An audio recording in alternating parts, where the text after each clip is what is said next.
of the trees regarding our gender identity and sexuality. When there's no place like home, empty air, an empty establishment. Friends with Dorothy, fighting for your civil rights. Out on the cruel streets tonight.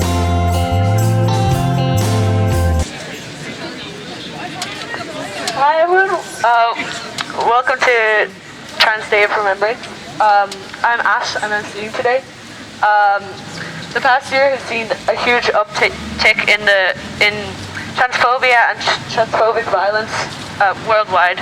From the introduction of regressive laws such as Florida's Don't Say Gay bill to the emboldening of TERFs and the far right online, 2021 was the most fatal year for trans people as yet. In light of this, it's so uplifting to see so many people out here with us today, and I want to sincerely thank you all for coming. I'm going to do a few chants now just to get us started.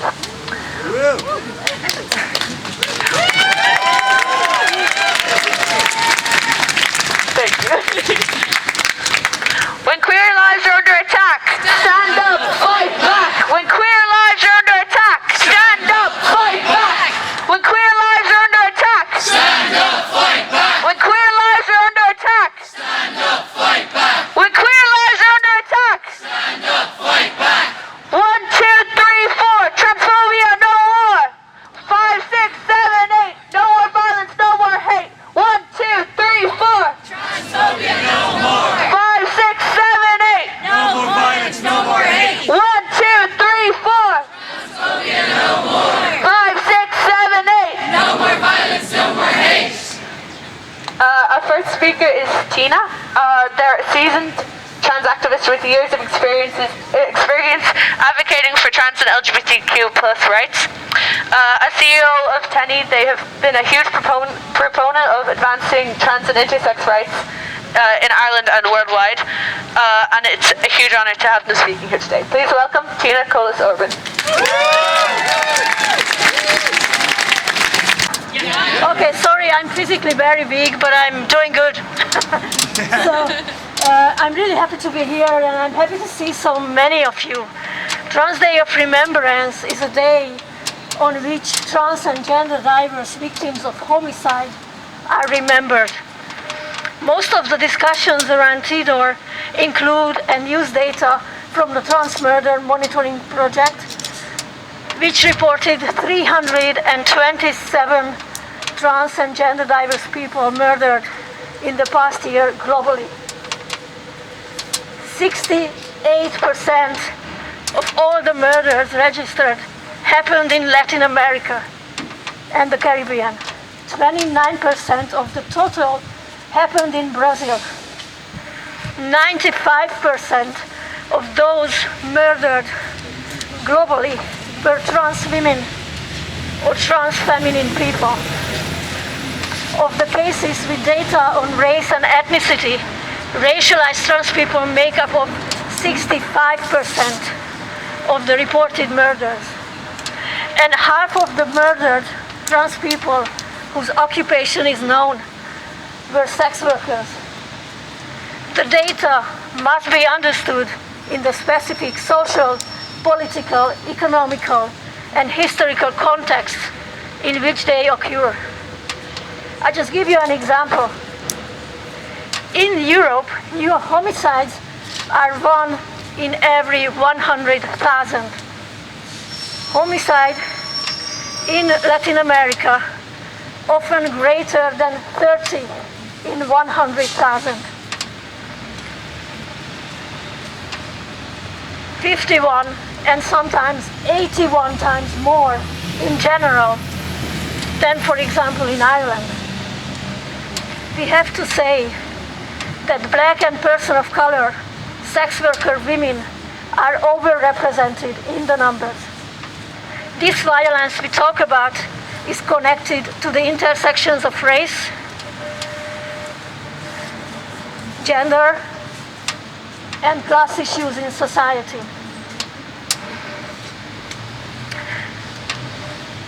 This is systemic violence that has to be condemned in all its forms. Transphobia, misogyny, racism, xenophobia, and wordphobia all have to be addressed. As a European non-binary person who is white and migrated to Ireland, I think for a rather decent job, it is not about me, but this is about people I do care about. And it's important for me to stand up and say those who have been murdered deserve to be talked about, and their voices deserve to be amplified and not to be used for our own sake. We can talk about other issues on 364 days throughout the year. On January 3rd this year, Zen Black, a non-binary tattoo artist, was killed in Northern Ireland. And their story, covered in the media, involved misgendering them in almost each and every article. It is important to say that Zen Black was a non-binary person who have been murdered. They have to be remembered as who they were. May them rest in power, and let us remember them and those whose murders have been reported, and let us honor those lives which were taken unnoticed. Thank you, and thank you for coming to honor those lives. Thank you, Tina, for that wonderful contribution. As we all know, it can be very difficult to build a safe communities in a hostile society. However, our next speaker shows, and their organization, the Small Trans Library, is an example of queer people overcoming the odds. This wonderful organization not only has a catalogue of books written by trans authors and a variety of events, but is a pioneer of trans mutual aid and solidarity. Speaking today on behalf of Small Trans Library as well as CATU, please welcome Julian Bernard.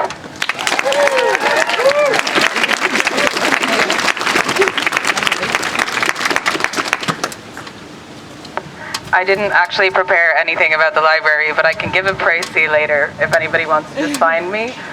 We do have a mutual aid fund in addition to a catalogue of over 400 trans and queer authored books.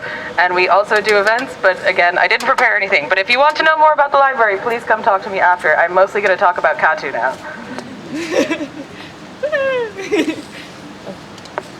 Thanks, just bear with me one sec. Okay, I'm here as a member of the Community Action Tenants Union to show CATU's solidarity with other trans community groups and to speak about the impact of the housing crisis on trans people and what we can do about it. Firstly, the issues of housing and homelessness are deeply linked to the question of violence against trans people, core to the meaning of Trans Day of Remembrance. Globally, it's primarily marginalized and often homeless trans people who are subject to the types of physical violence that we have gathered here to oppose. In Ireland, the housing crisis affects the trans community in many different and harmful ways. Problems with which we have encountered through our work with CATU and within the trans community include people being forced to leave family homes and pushed into precarious housing and homelessness. Trans people are vulnerable to discrimination from landlords and letting agents who have given almost unlimited power over our lives due to the severity of the housing crisis and the fact that we must rely on them to find a place to live. In general, trans people are more likely to face discrimination at work and to be unemployed and face other forms of deprivation. This means that we are even less able than everyone else to afford ever-increasing rents. Other issues include discrimination and lack of provision for trans people in homeless services and emergency accommodation. The housing crisis and increasing rents is also linked to the scarcity of non-commercial, social and cultural spaces for trans people to meet, socialize and build a strong community. When trans people open self-organized community spaces, they're met with violence in forms of brutal evictions like what we witnessed and resisted last year in the squatted social centre Sunnyvale. In general, the housing crisis and its continued harmful effects on the trans community shows up the total bankruptcy of mainstream liberal approaches to trans inclusion. While we have been granted some new forms of legal recognition and increased visibility, the government and the ruling elites have totally failed to provide for basic material needs such as housing and healthcare. This is because such fundamental changes would require actual investment in public services and challenging the cosy relationships between landlords, developers and politicians which lie at the heart of capitalism and the state in Ireland. It's very well to highlight the many problems which we face. The question is, what are we going to do about it? The answer to this is that we must get together with others who are facing the same problems as ourselves, get organised and start taking action. This is what CATU is about. CATU is a union for people affected by the housing crisis, tenants, people living in precarious and emergency accommodation, and working class people more generally. We take collective direct action to directly pressure those responsible for the problems we face and force them to give us what we want. Since CATU was formed in 2020, we have been successful in fighting evictions, keeping people in their homes, winning back deposits from thieving landlords, and marching on those same landlords' businesses. We've demanded and won compensation for the distress and damage done to our members by landlords and their agents. Trans people have worked in positions of leadership on the ground and behind the scenes for all of this time, in solidarity with everyone affected by the housing crisis, to show that there's strength in a union when we all stand together to take collective action and win some power back from those who profit off of and commodify housing. There is an understandable tendency for trans people to feel like we won't be accepted or can't get involved because of anxiety about how we will be received outside of our existing social circles and safe spaces. Our experiences as CATU members shows the exact opposite is the case. When we stand in solidarity with our neighbours and community against eviction and for a decent standard of living, divisions related to gender identity become less important. This is how real understanding and links will be developed between oppressed groups, and issues such as transphobia will be overcome. Generally, the issue of housing shows us how much we have in common with other working class people, whether trans or cis, and other oppressed groups who are also fighting to secure decent living conditions against the commodification of housing and for the other basic resources which we need to survive. We have huge power as a community when we are organized and we stand united with other groups who are facing similar issues. But it's up to all of us to get involved in struggles of different types and to start taking action. One place that you can meet us is A4 Sounds on Sunday, 4th December from 1 to 5 p.m. We'll be printing t-shirts to raise money for trans harm reduction, as well as chatting about how you can work with us to fight housing, to fight and attain housing justice for all. Thank you so much, everybody, for being here. From Adeline Berry, who couldn't be here today, unfortunately, but we're going to have Connor Tormey. Sorry, I'm going to be reading it out.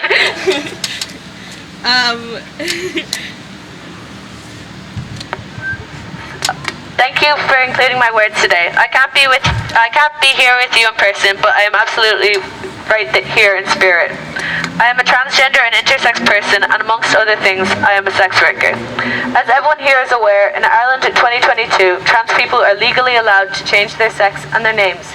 But watch that then be used to deny you employment, as it was in my case after my wife and I were raided and evicted by Gardaí. Attempts to exit sex work were jeopardised by the Gardaí who raided my wife and I, harassing and threatening us for months before getting us evicted in a country that didn't seem willing to hire a trans and intersex person for anything else. Sex work was where I went when my home was unsafe growing up in Tala as a trans and intersex youth, and it's where I went when I was denied employment in Ireland as a trans and intersex adult. Sex work has always been a refuge for trans people. Trans sex workers were there battling cops at the Stonewall riots that gave us pride. It's no coincidence that the same people fighting to erase trans people from the face of the earth are often the very same people, or closely aligned with the same people, that work to police sex workers out of existence. In Ireland, Ruhama, given millions by the state, have platformed anti-trans activists such as Rachel Moran and Julie Bindel because they are also anti-sex work activists. Note that despite their millions, Ruhama do nothing to address the reasons why people might end up in sex work, such as poverty and inequality. They make their money off the backs of sex work. They make their money off the backs of sex work other people, including trans people, have done.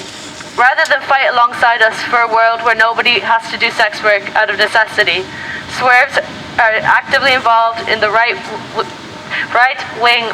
religious fight to make this world more unbearable to us. Cromwell once said of the Irish that we must go to hell or to Connacht.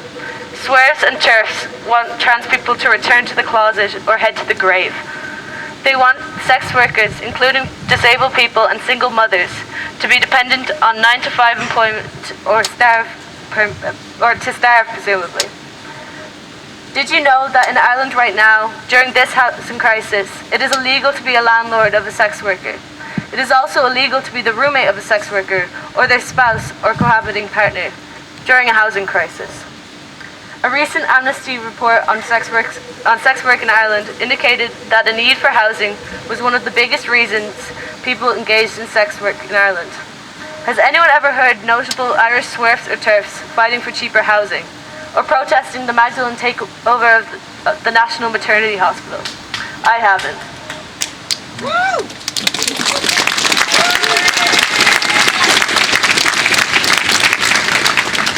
To end, if your trans activism doesn't include trans sex workers, the most vulnerable members of the trans community, you should ask yourself which trans people does your activism represent? A fight for the most marginalised among us is a fight for us all. Thank you.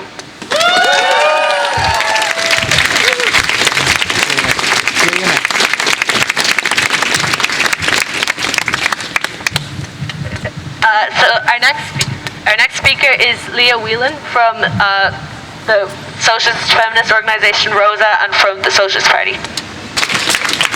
Hi everyone, how's it going? So my name's Leah Whelan. I'm a councillor for the Socialist Party and a Rosa activist, and I'm delighted to be asked to speak at such an important event.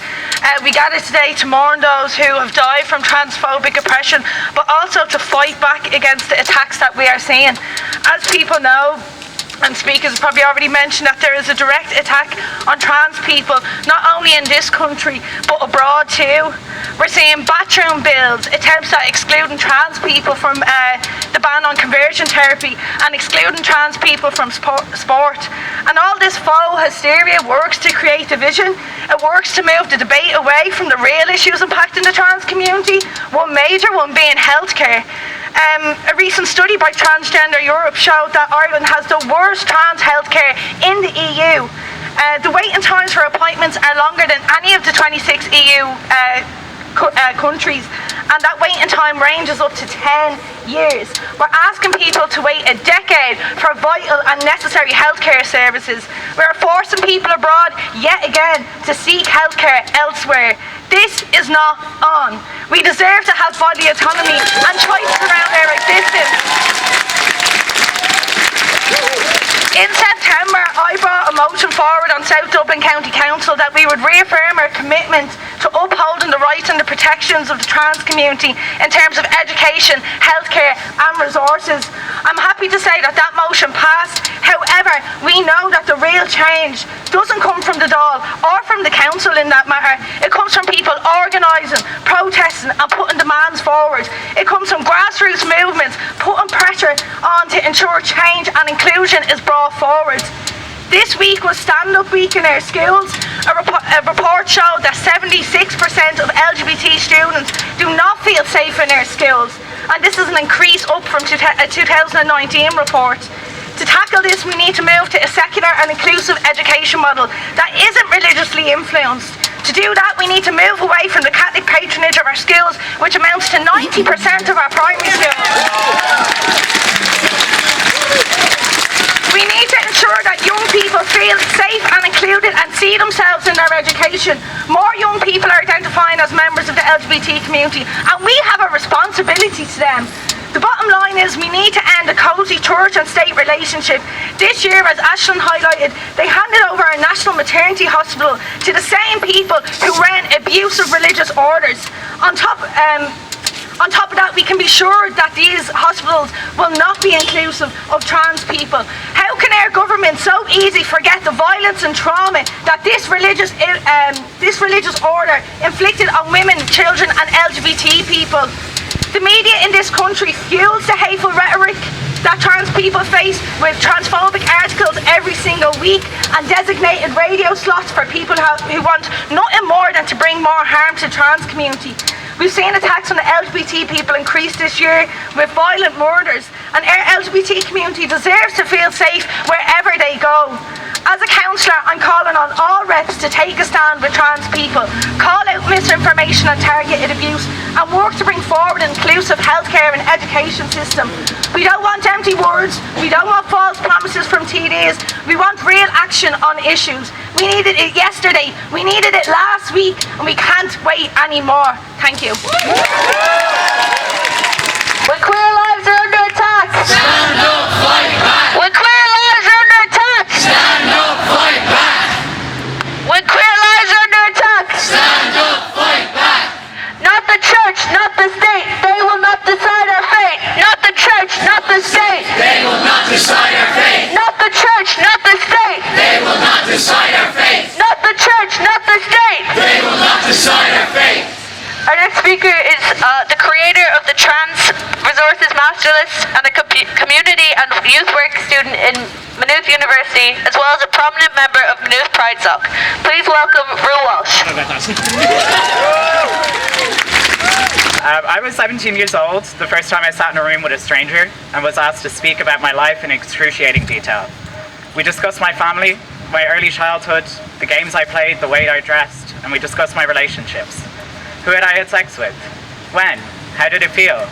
Nothing was off the table for a man I had met once before this to ask me. The outcome? A place on a waiting list to sit in another room with another man and go through the same questions again. I reached the end of that waiting list when I was 20. My experience was uncomfortable, dehumanizing and frustrating, but it's not unique. I would even be considered lucky in comparison to all the stories of others. Not to mention that those under the age of 17 have no service to wait for at all. Minister Stephen Donnelly has acknowledged the waiting list to access the National Gender Service is unacceptably long, and I agree. Recent estimates conclude that people may now be waiting up to 10 years.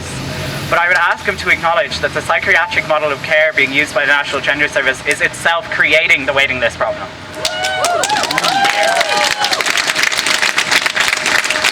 Being transgender isn't a mental illness. It's not something you can assess for. And I'm not just saying that, the World Health Organization agrees with me. This is also only speaking about the amount of time spent... Sorry, I've lost my space here. This is also only speaking about the amount of time spent on the NGS waiting list. People can spend even longer to be referred in the first place. And that wait time has a huge impact on people's mental health. I myself struggle a lot waiting for care because my transition came to a complete standstill. I felt so powerless to change my situation. I also didn't feel safe. I had to come out in every new situation I entered. I had no control about who I wanted to come out to, when, and why. But again, I was lucky. Rude comments and misgendering were the worst of what I faced. Others, in particular trans women and trans people of colour, face violence. I believe the informed consent model, where people would be presented with the facts about hormonal care and surgical intervention. Sorry, I cannot stop shaking. I haven't had anything to eat in a little while, so I'm okay.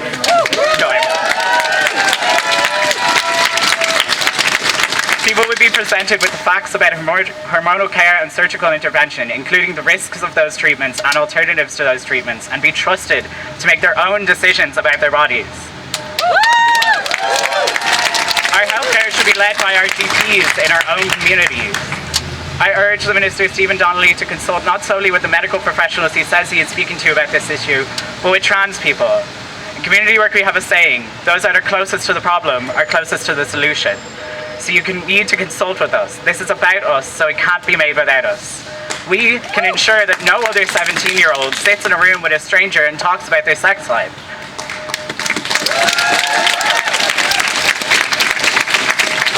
For all of you who are here today, I also want your help. If you don't know me, my name is Rue. I run the Trans Resource page on Instagram and Twitter. I might be leaving Twitter. I created a master list that compiles links to services and information for trans people in Ireland that can be accessed using this QR code my very glamorous assistant is holding up. And by going to bit.ly/transresourcesireland. I can also be found at @transinfoireland. Trans Resources Ireland is too long for my site. I think following COVID-19 and the rise of transphobia in the media, community organisations across the country are doing incredible work to support trans people. So please, if you can post about it, tweet about it, or tell someone about the master list, we can get the info out even to more trans people that support is available to them. And over the next couple of days, I will be launching a campaign asking people to email their TDs about this issue to put pressure on our government to take action. Please keep an eye on Trans Resources like Instagram and stuff to see how you can help. Before I finish up, I also just want to touch on how important Trans Day of Remembrance is.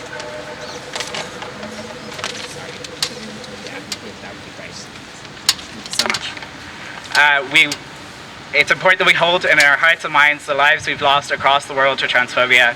Discrimination is not just the everyday rude comments, it's built into our structures and systems for living in society.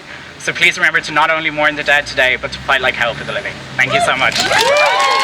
As many of us know, either from personal experience or the experiences of others, trans sex workers bear the brunt of the violence and bigotry inflicted on trans people today. Our friends in Sexworkers Alliance Ireland have sent over their contribution, which Connor will be reading out. A special hello to outdoor, indoor, online sex workers of all genders amongst us today. There is no pride without sex workers. Superheroes are defined by their unique superhuman capabilities. The traits of superheroes, extraordinary superhuman capabilities are strength, humility, unmatched warrior status, super intelligence, cultural legend, and battling superhuman foes. Trans and intersex sex workers are superheroes. When was the last time you heard someone respectfully use the word sex worker in your workplace? Have you ever heard a joke made at a sex worker's expense? Have you ever seen a movie where the main character is a sex worker, but their job is inconsequential to the plot? Have you ever raved about a documentary that showcases how sex work improves someone's life? Often when we think about violence in relation to sex work, we might not recognise how our own behaviour contributes to stigma and discrimination against sex workers. When we hear the word sex worker, do we think about taboo sexual activity, or do we think about informed consent? Do we think about vilifying and criminalising customers, or do we think about sex workers wanting to work together for safety without the risk of criminal conviction? Do we think about those who are profiting from sex work, or do we think about sex workers topping up the gas meter to heat their home? Do we think about the permanency of nudes being posted online, or do we think about financial companies stealing money and banning sex workers from earning online? Moral panic is muddying our ability to hear what sex workers have to say. Sex workers are telling us what they want is decriminalisation so they can choose where, with whom and how they work safely. Violence is perpetrated via marginalisation and stigma. I ask you now to take a moment to imagine the fear experienced by people who say, I am a sex worker. Today we have come together as a community to declare that we are united against violence. I ask you to show your solidarity with outdoor, indoor and online sex workers of all gender by giving a big cheer now. Lives are under attack! Stand up, fight back! We queer lives are under attack! Stand up, fight back! We queer lives are under attack! Stand up, fight back! 1, 2, 3, 4! Transphobia no more! 5, 6, 7, 8! No more violence, no more hate! Our next speaker is the fabulous feminist and LGBTQ+ activist Ailbhe Smyth. There's no way I'm sitting on that thing nor standing on that thing. Look, you know, it's a very sad and sobering occasion, Trans Remembrance Day every year, and particularly as we see the numbers of those who are losing their lives because of transphobia, because of hatred. It is really sobering. But I'm also very glad to stand here with you today in solidarity. And I should say that I'm actually channeling Breed Smith, Deputy Breed Smith from People Before Profit, who was asked to be here but couldn't because we have our Marxism conference on at the same time. So visualise Breed as I speak. You know, I want to speak therefore on behalf of People Before Profit and to say that we deplore all forms of discrimination, prejudice and bias against trans, intersex, non-binary and gender non-conforming people in our society, whether in education, the workforce, health services, housing, or in social and cultural and indeed political life. There should be no place for unequal treatment of trans people in our society.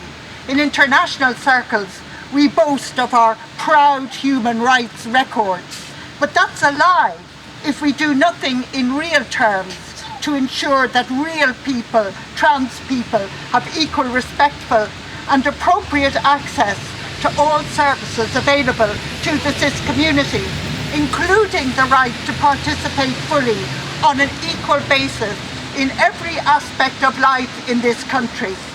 And we deplore and utterly condemn the horrendous violence trans people are being subjected to, both online and in person, increasingly. This violence is intended to be offensive, hateful, disempowering.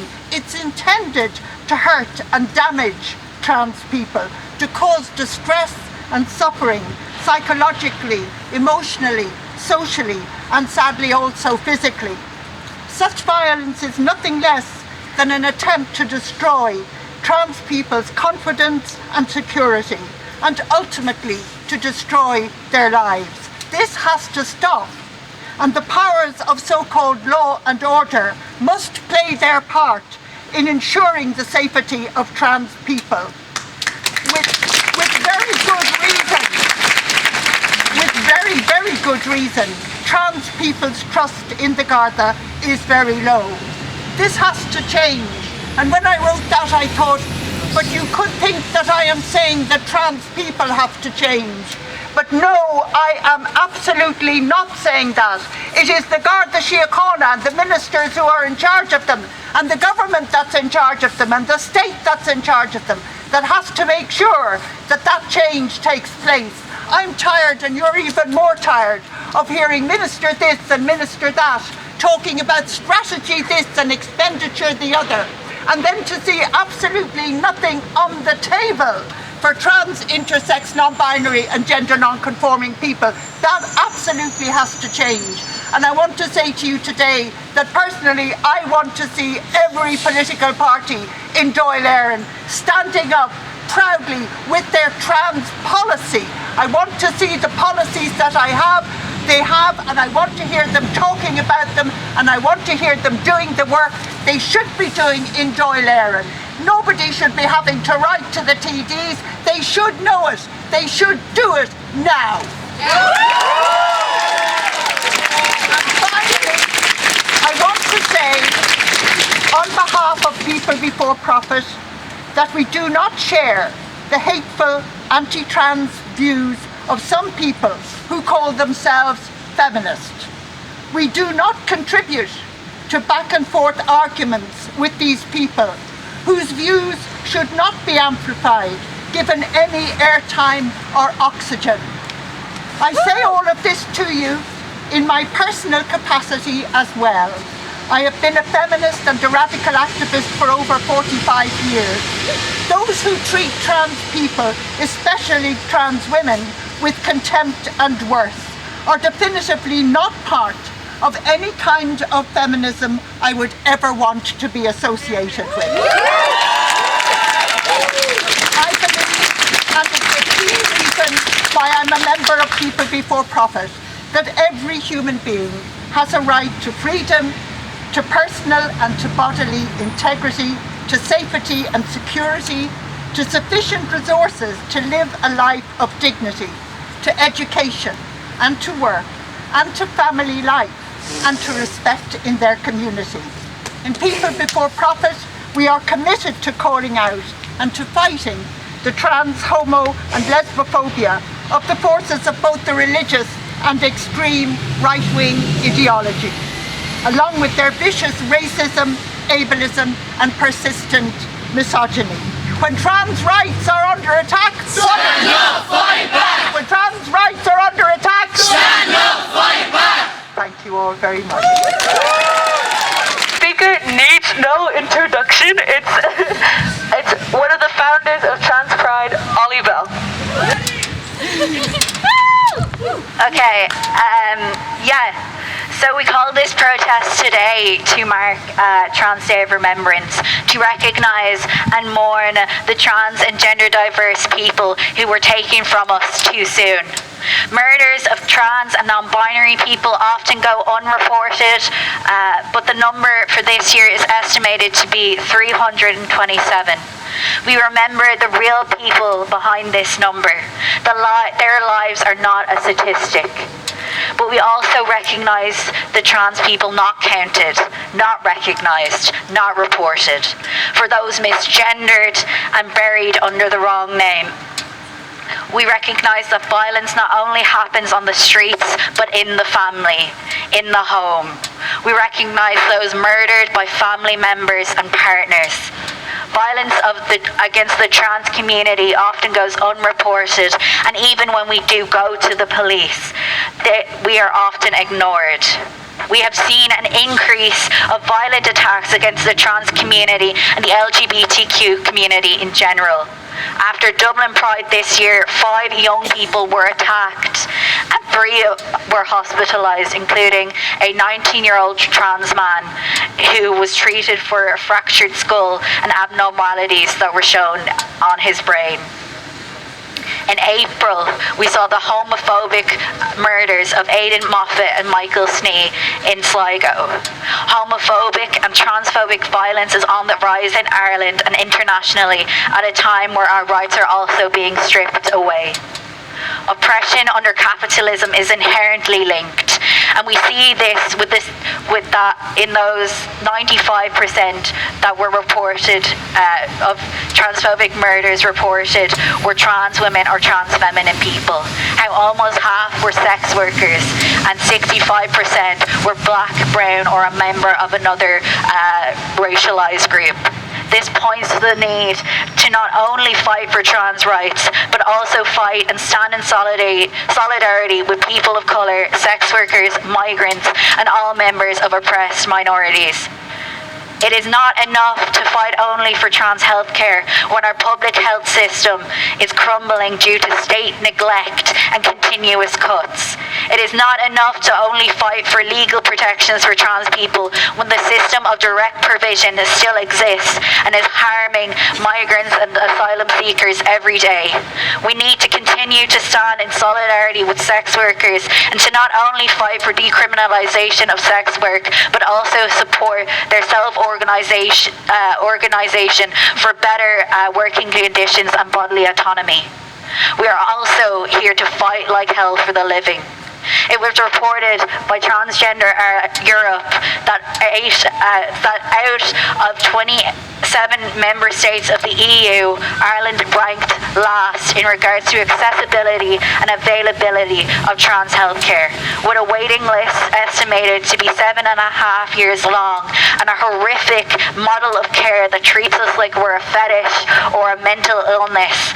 We're seeing the likes of Dr. Moran and Dr. O'Shea asking for more resources to be put into the National Gender Service. But you can throw as much money as you want into the NGS, but that will never fix the core issues that is in our healthcare system. The model of care is humiliating and dehumanizing.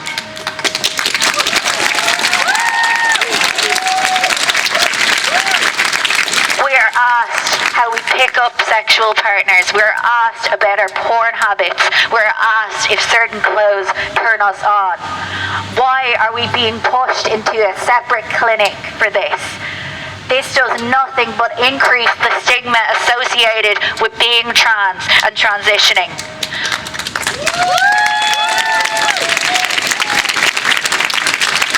Call for bodily autonomy for trans people, to be able to get hormone replacement therapy from our GPs, to be empowered to make decisions about our bodies, our transition, ourselves, to not have our healthcare gate-kept and to be dictated by those with backwards and sexualized views of trans people and gender in general.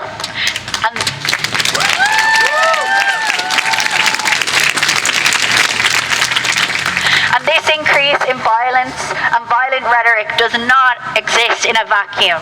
We've seen an uptick in transphobia in the media. The Irish Times, RTE, The Independent are just some examples of news media that has been platforming anti-trans journalists and anti-trans activists. Their transphobia is hidden behind the disguise of free speech, but what this actually does is embolden the far right and embolden TERFs to be violent towards the trans community. TERFs are using the far right to fight their battles for them.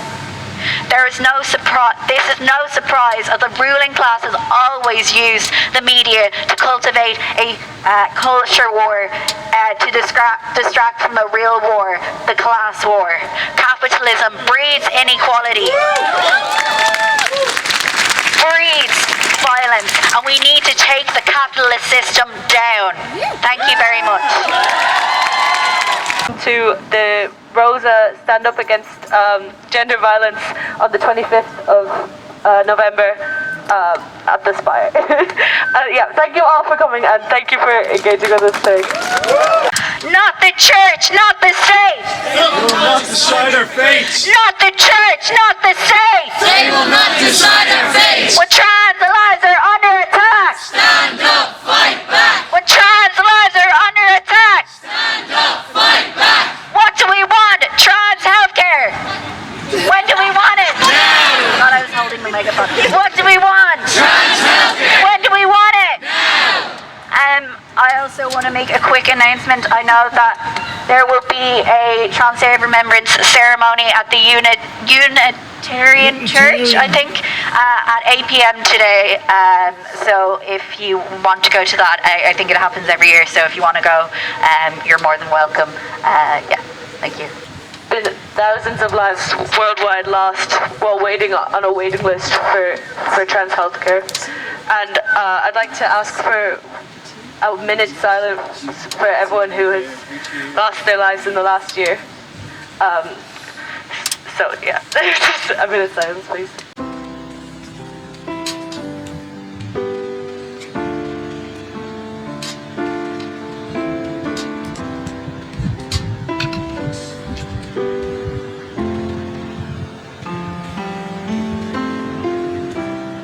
Pass me the oil can. Goddess on the move again. Peace officer, please. One of these train flying monkeys, rubber zippered revolutionaries, fighting for your civil rights out on the cruel streets tonight. When there's no place like home, empty and I'm anti-establishment. With the chaff and the short straw, they'll have a stuff for a show. MTM, I'm anti-establishment. Took my name and the clothes I owned. They broke our hearts, didn't break our souls. When there's no place like home, MTM, I'm anti-establishment.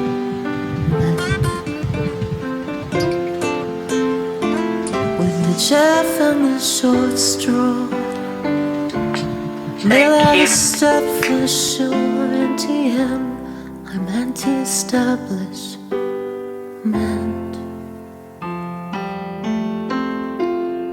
Friends of Dorothy, standing up for your civil rights out on the cruel streets tonight. Sylvia and Marcia, my life was harder than I'll ever know. Still a place to start where others just threw a stone. When there's no place like home, when there's no place like home. Peace officer, please. Peace officer, please.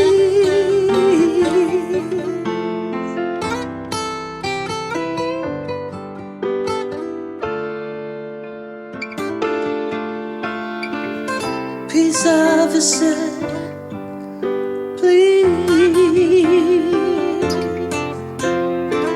Through the smoke and the mirrors reveal broken hearted hourglass figures.